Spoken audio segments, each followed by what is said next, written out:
Nous allons voir dans cette vidéo sur le logiciel Sphinx comment créer une question dite numérique. Un double clic dans la zone blanche pour lancer l'écran de création de questions.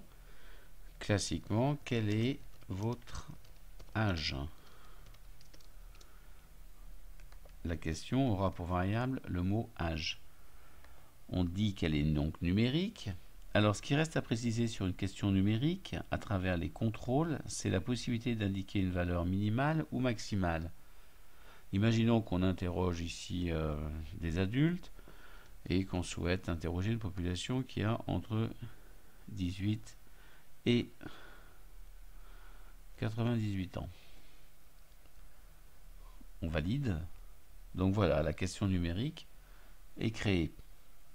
Au moment de la saisie dans le logiciel Sphinx, le fait de vouloir saisir un âge qui serait en dehors des limites 18-98 provoquerait un message d'erreur. Au niveau de l'impression du questionnaire, comment la question est traduite? Quel est votre âge? Voilà.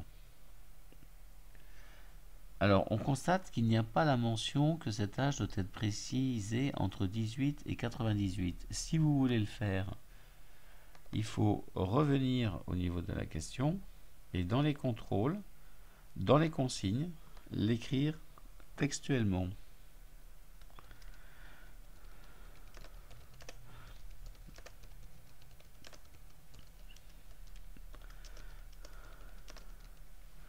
Voilà.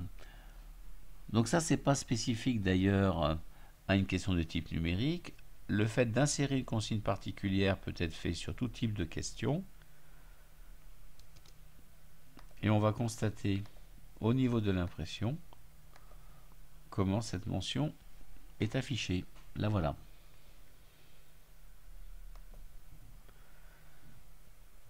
Alors il existe une autre façon de poser la même question sur l'âge, donc je l'ai créée ici. Je vais poser la question, quel âge avez-vous? Je l'ai appelé âge-tranche, car cette fois-ci, au lieu de demander une réponse précise à la personne interrogée, on lui demande de se positionner parmi des intervalles qu'on lui propose, parmi des tranches d'âge. Ça peut être intéressant pour deux raisons. La première, si on pense que poser cette question peut être, gênant pour la personne interrogée, en se disant qu'elle ne souhaite pas peut-être donner une information précise. La deuxième possibilité de travailler avec des tranches, c'est le fait que la précision sur l'âge qui serait donnée en donnant un numéro précis, un nombre précis, serait une précision finalement un peu inutile dans le contexte de l'interview. Bon, c'est à vous de voir, mais il faut savoir une chose, c'est que le fait de créer une question sous forme purement numérique comme celle-ci n'empêche pas une analyse par tranche. Qui peut le plus, peut le moins. Avec une telle question, la réponse de la personne interrogée est très précise.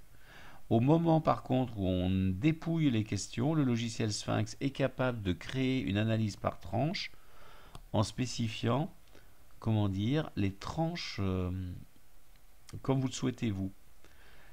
C'est presque mieux de faire de cette façon-là que de proposer des tranches dès le départ, car il peut se passer la chose suivante. Si vous proposez des tranches à vos interviewés, vous pouvez, lors du dépouillement, vous apercevoir que dans une tranche, vous avez un grand nombre de réponses et constater qu'à ce moment-là, vous auriez peut-être dû découper la tranche.